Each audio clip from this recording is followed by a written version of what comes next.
അസ്സലാമു അലൈക്കും വറഹ്മത്തുള്ളാ. അൽഹംദുലില്ലാ വസ്സലാത്തു വസ്സലാമു അലാ റസൂലില്ലാ വഅലാ ആലിഹി വസഹ്ബിഹി അജ്മഈൻ. പ്രിയപ്പെട്ട സഹോദരന്മാരെ, സഹോദരിമാരെ, സുഹൃത്തുക്കളെ, റംളാൻ മാസത്തിലാണ് നമ്മുടെ സമ്പ്രദായമനുസരിച്ച് നമ്മളെല്ലാവരും സക്കാത്ത് നൽകി വരുന്നത്. മൊത്തം ലോകത്ത് തന്നെയും അങ്ങനൊരു നിലപാട് സ്വീകരിച്ചു വരികയാണ്.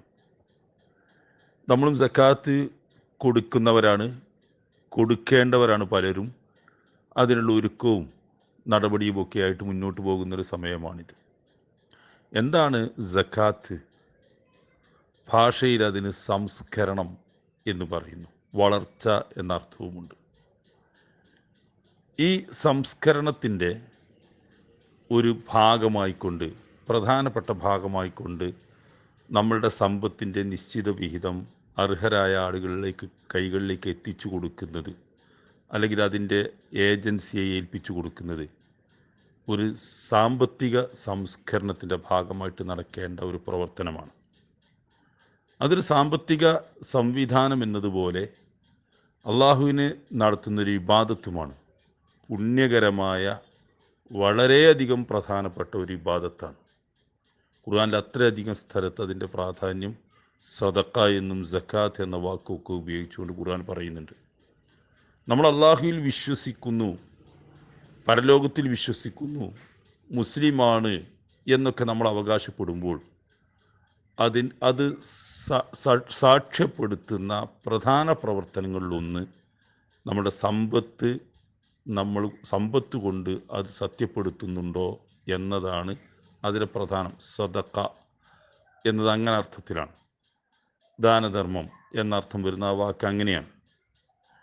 അപ്പോൾ ഇവിടെ ഈ 3 തലങ്ങളിൽ ഏറ്റവും പ്രധാനമായി സക്കാത്ത് കൊടുക്കുക വഴി സംസ്കരണം നടക്കേണ്ടതുണ്ട്. അതിലൊന്ന് കൊടുക്കുന്ന വ്യക്തിയുടെ ആത്മസംസ്കരണമാണ്. ഖുദ് മിൻ അംവാലിഹിം സ്വദഖത്തൻ തുതഹിറുഹും വതുസക്കീഹിം ബിഹാ വസല്ലി അലൈഹിം ഇന്ന സ്വലാത്തക കാന സക്കനൻ ലഹും. ഖുർആൻ പറയുന്നുണ്ട്, അവരിൽ നിന്ന് നീ സക്കാത്ത് വസൂലാക്കുക, ഈടാക്കുക, അതവരെ ശുദ്ധീകരിക്കുകയും സംസ്കരിക്കുകയും ചെയ്യുമെന്ന്. ശുദ്ധീകരിക്കും, തത്ഹീറും തസ്കിയത്തും നടക്കുമെന്നാണ്. എന്താണ് ഇവിടെ, ആർക്കാണ്, എങ്ങനെയാണ് തസ്കിയത്ത് നടക്കേണ്ടത്? ഒന്ന്, നൽകുന്ന വ്യക്തിക്ക് ആത്മസംസ്കരണം സിദ്ധിക്കണം. നമ്മുടെ സമ്പത്തിൻ്റെ നിശ്ചിത വിഹിതം അർഹതപ്പെട്ടവർക്ക് എത്തിക്കാവുന്ന വിധം നമ്മൾ കൈമാറുമ്പോൾ നമുക്ക് ആത്മീയമായ വലിയ സംസ്കരണം ഉണ്ടാകും. അത് വലിയൊരു ഇബാദത്ത് ചെയ്ത സംതൃപ്തി നമ്മൾക്കുണ്ടാവും.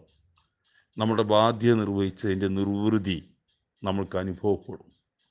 അങ്ങനെയുള്ള വളരെ പുണ്യകരമായ ഒരു ഇബാദത്തായിട്ട് സക്കാത്ത് നിർവഹിക്കുക. ഫമൻ അഅ്താഹ മുഅ്തജിറൻ ഫലഹു അജ്റുഹു. അത് സ്വമേധയാ പുണ്യം പ്രതീക്ഷിച്ച് കൊടുക്കുന്നവന് അതിൻ്റെ പുണ്യം കിട്ടും, കൂലി കിട്ടും. അങ്ങനെയാണ് റസൂൽ സല്ലല്ലാഹു അലൈഹി വസല്ലം പറയുന്നത്. രണ്ടാമത്തെ സംസ്കരണം അതിൽ നടക്കേണ്ടത് നമ്മുടെ സമ്പത്തിൻ്റെ തത്ഹീറാണ്, ശുദ്ധീകരണമാണ്. സമ്പത്ത് നമ്മൾ ഹലാലായി സമ്പാദിച്ചതാണ്. ഒരു നയാ പൈസയും അതിൽ ഹറാമായ വകുപ്പിൽ വന്നതില്ല. ന്യായമായി ജോലി ചെയ്ത് അർഹമായ വിഹിതം കിട്ടിയത്, അങ്ങനെയൊക്കെയുള്ള ഹലാലായ സമ്പാദ്യം മാത്രമാണ്. ഒരു ഹറാമുമില്ല എന്ന് ഉറപ്പുണ്ട്. പിന്നെന്താണ് അതിൽ ശുദ്ധീകരിക്കാനുള്ളത്? അതിൽ നമ്മൾക്ക് കിട്ടിയ സമ്പത്തിൽ അള്ളാഹു നിശ്ചിത വിഹിതം എത്തിക്കഴിഞ്ഞാൽ, പരിധി എത്തിക്കഴിഞ്ഞാൽ അതിൻ്റെ നിശ്ചിത വിഹിതം ഇന്ന ആളുകൾക്കൊക്കെ അവകാശപ്പെട്ടാണെന്ന് പറയുന്നുണ്ട്. അത് അവർക്ക് കൊടുക്കുമ്പോൾ നമ്മൾ നമ്മുടെ സമ്പത്ത് ശുചീകരിക്കുകയാണ് ചെയ്യുന്നത്. അത് നമ്മൾ കൊടുക്കാതെ നമ്മളുടെ സമ്പത്തിൻ്റെ കൂടെ ചേർത്ത് വെക്കുമ്പോൾ ശുദ്ധീകരണ പ്രക്രിയ നടക്കുന്നില്ല. ഹലാലല്ലാത്ത ഹറാമായ ധനം നമ്മളുടെ ധനത്തിൻ്റെ കൂടെ നിൽക്കുന്നു എന്നാണ് അർത്ഥം. അപ്പോൾ നമ്മളുടെ ധനം ശുദ്ധീകരിക്കാൻ വേണ്ടി നമ്മൾ അവകാശികൾക്ക് അവകാശപ്പെട്ടത് കൊടുത്തുകൊണ്ട് നമ്മളുടെ ധനം ശുദ്ധീകരിക്കണം. പല ഗണത്തിലും അങ്ങനെയൊക്കെ ഉണ്ട്. എല്ലാം ശുദ്ധീകരിച്ച് സംസ്കരിച്ച് ശുദ്ധീകരിക്കുക തന്നെ വേണ്ടതുണ്ട്. ശമ്പളമായാലും കച്ചവടമായാലും കൃഷിയായാലും വാടകയായാലും കൈത്തൊഴിലായിരുന്നാലും മറ്റു വരുമാനങ്ങളായിരുന്നാലും പല തരത്തിലുള്ള വരുമാനമാണെങ്കിൽ നമ്മൾ അതിലൊക്കെ ശുദ്ധീകരണം വിഹിതം കൊടുക്കേണ്ടതുണ്ട് എന്നതാണ്. സാധാരണ മട്ടിൽ 2.5% കൊടുക്കണം. മൂന്നാമതൊരു സംസ്കരണം ഇവിടെ നടക്കുന്നത് ഈ വാങ്ങുന്ന ആൾക്കുള്ള സംസ്കരണമാണ്. അതും ഇസ്ലാം പ്രാധാന്യപൂർവ്വം കാണുന്നൊരു ഭാഗമാണ്. വാങ്ങുന്ന ആളുകൾ കൈക്ക് കൈ നമ്മളിത് കൊടുക്കുമ്പോഴുള്ളൊരു പ്രയാസം, വാങ്ങുന്നവന് എന്തു തന്നെയായാലും ഒരു അധമത്വം അനുഭവപ്പെടും. ആ അധമത്വം ഒഴിവാക്കേണ്ടതുണ്ട്. ഒരു അപകർഷത തോന്നാം, അതും ഒഴിവാക്കേണ്ടതുണ്ട്. അതുകൊണ്ട് ഇസ്ലാം സക്കാത്തിനായി നിശ്ചയിച്ചിട്ടുള്ള രീതി, അത് സക്കാത്ത് ബൈത്തുൽമാൽ അല്ലെങ്കിൽ സക്കാത്ത് സെൽ അല്ലെങ്കിൽ നമ്മളുടെ സംവിധാനം ഏതാണോ അതിലേക്ക് കൃത്യമായി നൽകുക, അവരതിൽ നിന്ന് അവകാശപ്പെട്ടവർക്ക് കൃത്യമായി കൊടുക്കുക. അവർക്ക് കൊടുക്കുന്ന കൂടി നമ്മുടെ സക്കാത്തിൻ്റെ ബാധ്യത പിടി. നബി സല്ലല്ലാഹു അലൈഹി വസല്ലമയുടെ കാലഘട്ടത്തിൽ സക്കാത്ത് പിരിക്കാൻ പോയിരുന്ന ആളുകളുടെ അടുക്കൽ കൊടുത്താൽ അതിൻ്റെ ബാധ്യത വീടിയോ എന്ന് ചോദിച്ചപ്പോൾ ബാധ്യത വീടി എന്ന് റസൂൽ പറഞ്ഞു. പിന്നീട് അതിൽ തിരിമറി നടത്തുന്നതിൻ്റെ കുറ്റം അവർക്കാണെന്നും റസൂൽ വിശദീകരിക്കുകയും ചെയ്തിട്ടുണ്ട്. അപ്പോൾ അതുകൂടി നമ്മളുടെ ബാധ്യത വീടി, അത് അള്ളാഹുവിൻ്റെ അടുക്കിലേക്ക് എത്തി. നമ്മളുടെ മനസ്ഥിതിയാണ് അതിൽ പ്രധാനം. അപ്പോൾ ഈ വാങ്ങുന്ന വ്യക്തിക്ക് ഒരു സംവിധാനത്തിൽ നിന്ന്, ഒരു ഏജൻസിയിൽ നിന്ന്, ഉദാഹരണത്തിന് ഗവൺമെൻറ്റിൽ നിന്നൊക്കെ വാങ്ങുമ്പോൾ അതിലൊരു അപകർഷതയും അപമാനവും പതിത്വവും ഒന്നും അനുഭവപ്പെടുന്നില്ല. മറിച്ച് ഒരു അവകാശം വാങ്ങുന്നത് പോലെ അഭിമാനത്തോടെ വാങ്ങാൻ കഴിയും. അവകാശം നേടിയെടുത്താൽ ഞാനത് നേടിയെടുത്തു എന്നാണല്ലോ പറയൽ എന്നതുപോലെ ഒരു അഭിമാനത്തോടെ വാങ്ങാൻ കഴിയും. ആ ഒരു സംസ്കരണ പ്രക്രിയയും ഇവിടെ നടക്കുന്നില്ല. 3 തലങ്ങളിലും ഏറ്റവും ചുരുങ്ങിയത് ഒരു സംസ്കരണം നടക്കുന്നൊരു പ്രക്രിയയാണ് സക്കാത്ത് എന്നത്. അത് നമ്മൾ കൊടുത്ത് നമ്മുടെ സക്കാത്ത് സമ്പത്തും എല്ലാം ശുദ്ധീകരിക്കേണ്ടതുണ്ട്. ഇവിടെ ഒരു തെറ്റിദ്ധാരണ പല ആളുകൾക്കുമുള്ളത്, ഹറാമായി സമ്പാദിച്ച സമ്പത്തിനാണ് സക്കാത്ത് കൊടുക്കേണ്ടത് എന്നാണ്. ഹറാമായ സമ്പാദിച്ച സമ്പാദ്യം ഉണ്ടെങ്കിൽ അത് കൊടുത്ത് ഒഴിവാക്കി ശുദ്ധീകരിക്കാനുള്ള മാർഗമാണ് എന്നാണ്. എന്നാൽ ഇത് തീർത്തും തെറ്റാണ്. ഹറാമായ സമ്പാദ്യത്തിന് സക്കാത്തില്ല. ഹറാമായ സമ്പാദ്യം എങ്ങനെയാണോ സമ്പാദിച്ചത്, എവിടെ നിന്നാണോ ഹറാമാക്കി ഈടാക്കിയത്, ആ ഭാഗത്ത് തന്നെ നമ്മളത് കൊടുക്കുകയാണ് ചെയ്യേണ്ടത്. തിരിച്ചു കൊടുത്ത ബാധ്യത ഒഴിവാക്കുകയാണ് നമ്മൾ ചെയ്യേണ്ടത്. അല്ലാതെ അതിന് സക്കാത്ത് കൊടുത്ത് ശുദ്ധീകരിക്കാൻ കഴിയില്ല. മോഷണം ചെയ്ത സ്വത്തിന് സക്കാത്ത് കൊടുത്ത് നന്നാക്കാൻ കഴിയില്ല. പള്ളി കമ്മിറ്റി കൊടുത്താൽ അത് ശരിയാവില്ല. ഇങ്ങനെയൊക്കെ ഉണ്ട്. അത് പിന്നെ എന്തിനാണ്? ഹലാലായി സമ്പാദിച്ചത് തന്നെ ഇങ്ങനെ വന്ന് ഹറാമായി വരുന്നതാണ്. കൊടുക്കാതിരുന്നാൽ അത് കൊടുത്ത് ശുദ്ധീകരിക്കുകയാണ് ചെയ്യുന്നത്. അപ്പോൾ ഹലാലായ സമ്പാദ്യത്തിന് കൊടുക്കുക, ഹറാമായ സമ്പാദ്യത്തിനല്ല. ഇവിടെ സക്കാത്തിൻ്റെ വിഷയത്തിൽ നമ്മുടെ നാട്ടിലുള്ള ഒരു പൊതു സംഗതിയെപ്പറ്റി പരാമർശിക്കട്ടെ. നമ്മുടെ നാട്ടിൽ പുരുഷന്മാർ സക്കാത്ത് കൊടുക്കുന്നവരാണെങ്കിൽ ആ വീട്ടിലെ സ്ത്രീകൾ പലപ്പോഴും സക്കാത്ത് കൊടുക്കുന്നില്ല. സമ്പന്നരായിരിക്കും, ഇബാദത്തുകളൊക്കെ വൃത്തിയായി ചെയ്യുന്നവരായിരിക്കും, നല്ല ദീനും സംസ്കാരമൊക്കെ ഉള്ളവരായിരിക്കും. പക്ഷേ ഈ സ്ത്രീകളുടെ സ്വത്ത് ഇതേപോലെ സക്കാത്ത് ബാധ്യത വരുന്നതാണ്. പുരുഷന്മാരെയും മാത്രമല്ല, സ്ത്രീകളുടെ സ്വത്തിനും സക്കാത്ത് നിർബന്ധമായിട്ടും വരുന്നതാണ്. ആ സമ്പത്തിനും സക്കാത്തുണ്ട്. ആരാണ് ആ സക്കാത്ത് കൊടുക്കേണ്ടത്? യഥാർത്ഥത്തിൽ ഇസ്ലാമിക നിയമം സമ്പത്തിൻ്റെ ഉടമസ്ഥൻ ആരാണോ അവരാണ് സക്കാത്ത് കൊടുക്കേണ്ടത്. അവർക്കാണ് അതിൻ്റെ ബാധ്യത ഉള്ളത്. അത് അവർ കൊടുത്തിരിക്കണം. ഇല്ലെങ്കിൽ അതിൻ്റെ കുറ്റവും അവർക്ക് തന്നെയാണ്, കൊടുത്താലുള്ള കൂലിയും അവർക്ക് തന്നെയാണ്.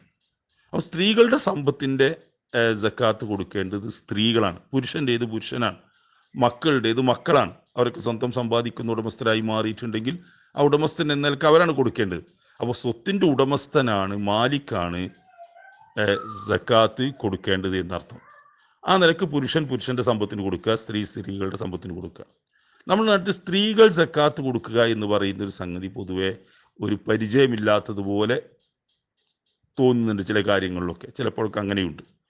ചിലർ കൊടുക്കുന്നുണ്ട്, ഭർത്താവിനെ ഏൽപ്പിച്ച് അവർ കൊടുക്കുന്നത്. അത് ഓക്കെ, അത് സംഭവം പ്രശ്നമല്ല. അവർ കണക്ക് നോക്കി കൃത്യമായിട്ട് രണ്ടുപേരും ഇരുന്ന് കണക്കുണ്ടാക്കി കൃത്യമായിട്ട് ഭർത്താവിനോട് അത് ഇന്നാൾ കൊടുക്കണമെന്നോ അല്ലെങ്കിൽ മൂപ്പര് മുഖേന അദ്ദേഹം മുഖേന അത് കൊടുത്തു തീർക്കുകയൊക്കെ ചെയ്യുന്നുണ്ട്. അങ്ങനെയൊക്കെ ആകാം, അതിന് വിരോധമല്ല. എന്നാൽ ഈ സ്ത്രീകളുടെ സ്വത്തിൻ്റെ ഉടമസ്ഥയായ സ്ത്രീ പലപ്പോഴും ഇത് അറിയുന്നില്ല. ചിലരൊന്നും അറിയുന്നില്ല. ചിലർ കൊടുത്താൽ തന്നെയും അവരാണ് കൊടുക്കുന്നത്, അവർക്ക് ബോധമല്ല, അവർക്ക് അതിലൊന്നും ഉത്തരവാദിത്തം ഇല്ലാത്തതുപോലെയാണ്. അങ്ങനെയല്ല ഇസ്ലാം കാണുന്നത്. അവർക്ക് ഉത്തരവാദിത്തമുണ്ട്, അവരത് കൊടുക്കുകയും ചെയ്യണം. അതിന് കൂലിയും അവർക്ക് കിട്ടേണ്ടതുണ്ട്. കൊടുക്കുമ്പോഴുള്ള എൻ്റെ ബാധ്യത നിർവഹിച്ചു എന്ന അനുഭൂതിയും സന്തോഷമൊക്കെ അവരനുഭവിക്കുകയും ചെയ്യേണ്ടതുണ്ട്. സ്ത്രീകൾക്ക് അതിനാണ്. ഇപ്പോൾ ഇസ്ലാമിൽ സ്ത്രീകൾക്ക് പുരുഷൻ്റെ പകുതി സ്വത്താണ് ദായക്രമം അനുസരിച്ച് കിട്ടുന്നത്. സ്വത്ത് വരി വെക്കുമ്പോൾ പുരുഷൻ്റെ പകുതിയെ കിട്ടുള്ളൂ. എന്തിനാണ് സ്ത്രീക്ക് പകുതി സ്വത്ത്? ഇസ്ലാമിൻ്റെ കുടുംബ സംവിധാനത്തെ പറ്റി പഠിച്ചു നോക്കിയാൽ സ്ത്രീകളുടെ എല്ലാ ബാധ്യതയും, സാമ്പത്തിക ബാധ്യത നിർവഹിക്കേണ്ടത് ഭർത്താവായ പുരുഷനാണ്. അവളുടെ വസ്ത്രം, ഭക്ഷണം, താമസം ഒക്കെ പുരുഷൻ്റെ ഉത്തരവാദിത്വം. സ്ത്രീക്ക് അതിലൊന്നും ഒരു ഉത്തരവാദിത്വം ഇല്ല. ഒക്കെ ചുമത്തുന്നത് പുരുഷൻ്റെ പേരിലാണ്. അത് സമ്പന്നയായ സ്ത്രീയാണെങ്കിലും നിയമപരമായിട്ട് ഇസ്ലാം ചുമത്തുന്നത് പുരുഷൻ്റെ പേരിലാണ്. സ്ത്രീക്ക് അതിൽ ഉത്തരവാദിത്തമല്ല എന്നർത്ഥം. പിന്നെ എന്തിനാ ഈ പകുതി സ്വത്ത് കൊടുക്കുന്നത്? പകുതി സ്വത്ത് അവൾക്ക് നിയമപരമായിട്ട് കിട്ടുന്നത് അവൾക്ക് സ്വത്ത് വേണം, അവളുടെ അസ്തിത്വം വ്യക്തിത്വം നിർണ്ണയിക്കണം എന്നല്ല. അവൾക്കും ദാനവും ധർമ്മവും ഒക്കെ ചെയ്യണ്ടേ, കൂലി കിട്ടണ്ടേ അവൾക്ക് പരലോകത്ത്. അതിനൊക്കെ ഈ സ്വത്താണ് അവൾ ഉപയോഗിക്കേണ്ടത്. അതിന് അവൾ കൊടുക്കുകയും വാങ്ങുകയൊക്കെ ചെയ്ത് കച്ചവടത്തിന് ഇറക്കാം, ബാക്കി കാര്യങ്ങൾക്കൊക്കെ അവർക്ക് ചെയ്യാം. പുരുഷനെ പോലെ അവരുടെ പരിധിയിൽ നിന്നുള്ള കാര്യങ്ങളൊക്കെ ചെയ്യാം. അപ്പോൾ അതിന് അവൾക്ക് കൂലി കിട്ടും.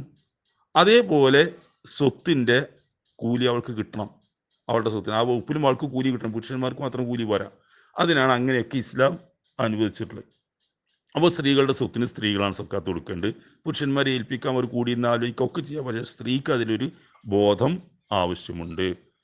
മറ്റൊരു പ്രശ്നം ഇതിലുള്ളൊരു വിഷയം, സ്ത്രീകളുടെ കൈവശമുള്ള സ്വർണ്ണാഭരണം അവരുടെ ദേഹത്തോ കയ്യിലോ അലമാരിയിലോ ബാങ്ക് ലോക്കറുകളിലോ ഒക്കെ വെച്ച സ്വർണ്ണാഭരണങ്ങളുണ്ടോ? ഈ സ്വർണ്ണാഭരണത്തിന് സക്കാത്ത് കൊടുക്കേണ്ടതുണ്ട്. സ്വർണത്തിന് സക്കാത്തുണ്ട് എന്നതിൽ ഖുർആനും ഹദീസും ഏകകണ്ഠമായി പറഞ്ഞൊരു കാര്യമാണ്. അതിൽ തർക്കമില്ല. അതിൽ തർക്കം ഉന്നയിക്കാറുള്ളത് ആഭരണത്തിന് സക്കാത്തുണ്ടോ എന്നാണ്. ഞാൻ ആ തർക്കത്തിലേക്ക് പോവുകയല്ല. ആഭരണത്തിന് സക്കാത്തുണ്ട് എന്നാണ് പൊതുവെ മനസ്സിലാക്കേണ്ടത്.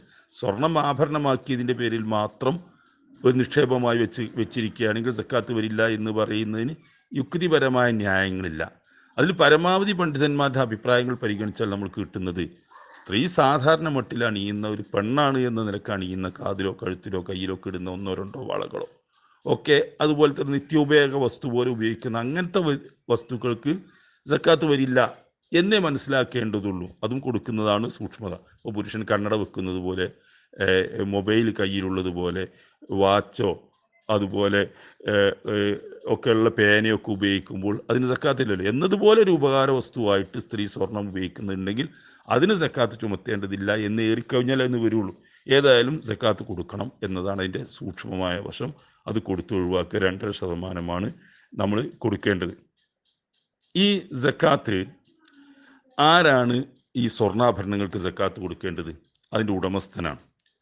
ആരാണ് ഉടമസ്ഥൻ? ആരാണ് ഈ സ്വർണ്ണാഭരണത്തിൻ്റെ ഉടമസ്ഥൻ?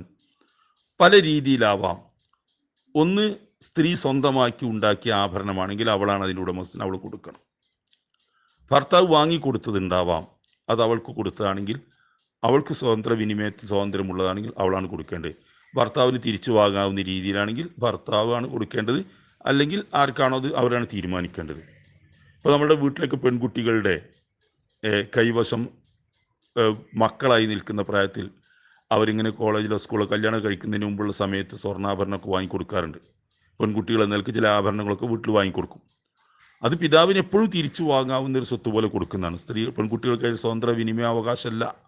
കാരണം അതിന് മാത്രം അവർ പക്വത പാകതയൊന്നും വന്നിട്ടുണ്ടാവില്ല, സാമ്പത്തിക ഇടപാട് നടത്താൻ മാത്രം. അപ്പോൾ ആ സ്വത്ത് പിതാവിന് എപ്പോഴും തിരിച്ചു വാങ്ങാറുണ്ട്, വിൽക്കാറും കൊടുക്കാറൊക്കെ ഉണ്ട് താൻ. ആ സ്വത്ത് പുരുഷനാണ് അഥവാ ബാപ്പയാണ് കൊടുക്കേണ്ടത്. തർക്കമൊന്നുമില്ല.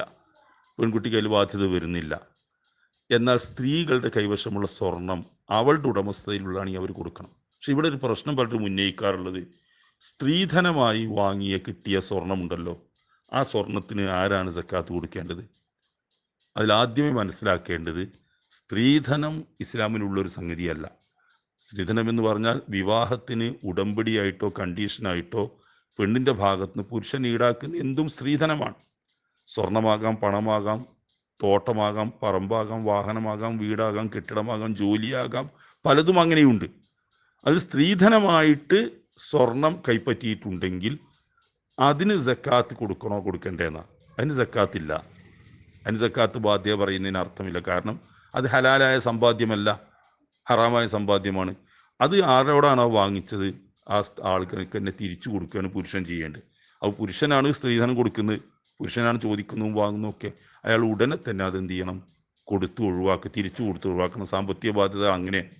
ഇനി കൊടുക്കാൻ കഴിയാത്തൊരു കാലത്തേക്കോ മാറിയിട്ടുണ്ടെങ്കിൽ നമ്മളത് പറഞ്ഞു പൊരുത്തപ്പെടിച്ചെങ്കിലും ചെയ്യണം, പരലോകത്ത് രക്ഷപ്പെടണ്ടേ. ഇനി അതുമല്ലെങ്കിൽ അത്രയും സ്വത്ത് നമ്മൾ നമ്മുടെ ദേഹത്തു നിന്ന് ഒഴിവാക്കാവുന്ന രീതിയിൽ ചെലവഴിച്ചോ ആ കുടുംബത്തിന് കൊടുത്തിട്ടോ അതിൻ്റെ അവകാശികളായി വരുന്ന ആൾക്ക് കൊടുത്തിട്ടോ ഒക്കെ ഏതെങ്കിലും രീതിയിൽ ഒഴിവാക്കുകയാണ് ചെയ്യേണ്ടത്. എന്നാൽ ഈ സമ്പത്തിനെ പറ്റി ഉണ്ടാകുന്ന ഒരു തർക്കമുണ്ട്. ചില ക്ലാസ്സുകളൊക്കെ ആളുകൾ ചോദിക്കുമ്പോൾ ഉണ്ടാകുന്ന ചർച്ചകളിൽ നിന്നാണ് ഞാനിത് പറയുന്നത്. ചിലർ പറയും അത് പുരുഷനാണ് കൊടുക്കേണ്ടത്, ചിലർ പറയും ഭാര്യയാണ് കൊടുക്കേണ്ടത്, ഭാര്യക്കാണ് കൊടുത്തത്, അവളെ കൊടുക്കട്ടെ എന്ന് പറയും ഭർത്താവ്. ഇതൊക്കെ തർക്കങ്ങളാണ്. ഈ സ്വത്തിൻ്റെ ഉടമസ്ഥൻ ആരാണ് എന്ന് വ്യക്തതയില്ലാത്ത തർക്കം. അങ്ങനെ ഒരു തർക്കം വരാൻ പാടില്ല നമ്മുടെ വീട്ടിനകത്തുള്ള സമ്പത്തിന്. ഭാര്യ പറയുന്നത് പുരുഷൻ്റേതാണ്, ഭർത്താവ് പറയുന്നു ഭാര്യയുടേതാണ്, അല്ല അമോഷാക്കാൻ്റെ ആണെന്ന് പറയുന്നു. ആരുടേതാണ് ഈ സ്വത്ത്? ഉടമസ്ഥനില്ലാത്തൊരു സ്വത്തുണ്ടോ നമ്മുടെ വീട്ടിൽ? ബാപ്പ മകൾക്ക് പ്രസൻറ്റേഷനായിട്ട് കൊടുത്തതാണ് എങ്കിൽ, സമ്മാനമായിട്ട് കൊടുത്തതാണെങ്കിൽ അത് മകളുടേതാണ് അഥവാ ഭാര്യൻ്റേതാണ്. അതിൽ പുരുഷനൊരു അവകാശമില്ല. അവൾക്ക് ഇഷ്ടമുള്ളതുപോലെ അത് ചെയ്യാം. അവൾക്ക് സ്വതന്ത്ര വിനിമയ അധികാരമുള്ള സാധനമാണ്. കല്യാണത്തോടനുബന്ധിച്ച് കൊടുത്താലും സമ്മാനമായി കൊടുത്താൽ അവൾക്കാണ് കൊടുത്തതെങ്കിൽ ഇവൻ ചോദിച്ചിട്ടുമില്ല, ആവശ്യപ്പെട്ടില്ല, അവനിൽ താല്പര്യമില്ല എങ്കിൽ അവളുടേതാണ്. ഇനി അവൻ ആവശ്യപ്പെട്ട വ്യവസ്ഥ അനുസരിച്ച് ഏത് രൂപത്തിൽ ചോദിച്ചാണെങ്കിലും തിരക്കടില്ല, അവന് കൊടുത്തതാണെങ്കിൽ അത് സ്ത്രീധനമാണ്.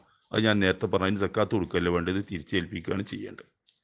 ഇങ്ങനെ ആരാണ് ഉടമസ്ഥൻ എന്ന് തീരുമാനമാകാത്ത ഒരു സ്വത്ത് നമ്മളുടെ വീട്ടിലുണ്ടാകാൻ പാടില്ല. അത് അങ്ങോട്ടും ഇങ്ങോട്ടും തട്ടിക്കളിക്കുന്ന സ്വത്താകാനും പാടില്ല. ഇപ്പോൾ ഉദാഹരണമായിട്ട് ഈ സ്ത്രീയെ വിവാഹമോചനം നടത്തുകയാണ്, അങ്ങനെ സംഭവിച്ചു എന്ന് വെക്കുക. അപ്പോൾ ഈ സ്വത്ത് ഈ കൊടുത്ത ആൾ തിരിച്ചു ചോദിക്കും. കല്യാണം കഴിക്കുന്ന സമയത്ത് ഇത്ര സ്വർണ്ണാഭരണം നൽകിയിട്ടുണ്ട്, അതൊക്കെ തിരിച്ചു തരണം എന്ന് പറയും. കണക്ക് തീർത്താണ് വാങ്ങുന്നത്. വലിയ പ്രശ്നങ്ങളൊക്കെ നാട്ടിലുണ്ടാകുന്ന മധ്യസ്ഥ ചർച്ചകളൊക്കെ ധാരാളമായി നടക്കുന്ന വിഷയമാണിത്. അപ്പോൾ ശരിക്കും അതിൻ്റെ ഉടമസ്ഥൻ ആരാ? ഈ പിതാവാണ്. അല്ലെങ്കിൽ അവളുടെ പിതാവില്ലാത്ത സമയത്ത് ആങ്ങളമാരയിൽ ഇടപെടും, അവൾക്ക് ഏൽപ്പിച്ചു കൊടുക്കും. അപ്പം പിതാവിൻ്റെ ഈ പിതാവ് വാങ്ങും, അവൾക്ക് പിന്നെയും കല്യാണം വരുമ്പോൾ കൊടുക്കാമെന്ന് വിചാരിച്ച് അവിടെ വെക്കും. അങ്ങനെയൊക്കെ ഉണ്ട്. അപ്പോൾ ഈ സ്ത്രീധനം എന്ന ഏർപ്പാട് നാട്ടിൽ നിന്ന് ഒഴിവാകും വേണം. അത് ഹറാമായ സമ്പാദ്യം എന്ന് മനസ്സിലാക്കും വേണം. അതിന് സക്കാത്ത് കൊടുത്ത് ഒഴിവാകുക എന്ന് പറഞ്ഞ പ്രശ്നവും ഉത്ഭവിക്കുന്നില്ല. അത് ഹലാലാക്കി മാറ്റിയതിന് ശേഷമേ സക്കാത്ത് വരുന്നുള്ളൂ എന്നതാണ് പ്രശ്നം. കാരണം ലാ യഖ്ബലുല്ലാഹു സദഖത്തൻ മിൻ ഗുലൂലിൻ, വഞ്ചിച്ചുണ്ടാക്കുന്ന സ്വത്തിൽ നിന്ന് അള്ളാഹു സദഖ സ്വീകരിക്കൂല എന്ന് റസൂൽ പറഞ്ഞിട്ടുണ്ട്. പൊതു സ്വത്ത് വഞ്ചിച്ചെടുത്താൽ ഗുലൂലാണ്. ഇത് വ്യക്തികളെ വഞ്ചിച്ചെടുത്താലും വഞ്ചനന്. അതിന് സദഖ കൊടുക്കുക, സക്കാത്ത് കൊടുക്കുക എന്ന പ്രശ്നം ഉപയോഗിക്കുന്നില്ല. ഇന്നല്ലാഹു ത്വയ്യിബുൻ ലാ യഖ്ബലു ഇല്ലാ ത്വയ്യിബ, അള്ളാഹു വിശുദ്ധനാണ്, വിശിഷ്ടമായതല്ലാതെ അള്ളാഹു സ്വീകരിക്കില്ല എന്നാണ്. മോശമായതൊന്നും അള്ളാഹുവിന് കൊടുക്കേണ്ടതില്ല, സക്കാത്തിൻ്റെ പുണ്യം കിട്ടും വിചാരിച്ച് കൊടുക്കേണ്ടതില്ല എന്നർത്ഥം. അപ്പോൾ ആലോചിക്കുക, നമ്മളുടെ വീട്ടിലുള്ള ആഭരണങ്ങൾക്ക് ആര് സക്കാത്ത് കൊടുക്കണം? അതിനാദ്യം അതിൻ്റെ ഉടമസ്ഥനെ തീരുമാനിക്കുക. ഉടമസ്ഥനാണ് സക്കാത്ത് കൊടുക്കേണ്ടത്, അല്ലെങ്കിൽ അതിന് കുറ്റം കിട്ടുന്ന അയാൾക്ക് തന്നെയാണ്, കൂലി കിട്ടുന്നതും അയാൾക്ക് തന്നെയാണ്. ഞാനതിൽ നേർക്കുനേരെ ഇടപെടുകയല്ല. നിങ്ങൾ പരസ്പരം ഇരുന്ന് തീരുമാനമാക്കി അതിൻ്റെ വിധി കണ്ടെത്തി സ്വയം പരിഹരിക്കുകയാണ് ചെയ്യേണ്ടത്. പരലോകത്ത് നമ്മൾക്കതൊരു വിഷയമാകാൻ പാടില്ല. നമ്മളുടെ വീട്ടിൽ ഏതായാലും ഉടമസ്ഥൻ ആരാണെന്ന് തീരുമാനമാകാത്ത അങ്ങോട്ടും ഇങ്ങോട്ടും തത്തിക്കളിക്കുന്ന ഒരു സ്വർണം അല്ലെങ്കിൽ 10 100 ഒക്കെ പവൻ സ്വർണം വെറുതെ ഉടമസ്ഥനില്ലാതെ കിടക്കുന്ന അവസ്ഥയും ഉണ്ടാകാൻ പാടില്ല. അതൊക്കെ ആലോചിച്ചുകൊണ്ട് ആ വിഷയത്തിൽ ഗൗരവ ബുദ്ധിയെ ആലോചിച്ച് തീരുമാനമുണ്ടാക്കാൻ ഓരോ വീടും കുടുംബവും ഭാര്യയും ഭർത്താവും ഒക്കെ ശ്രദ്ധിക്കണമെന്നാണ് സാന്ദർഭികമായി ഉണർത്തുന്നത്. സർവശക്തനെ അനുഗ്രഹിക്കുമാറാവട്ടെ.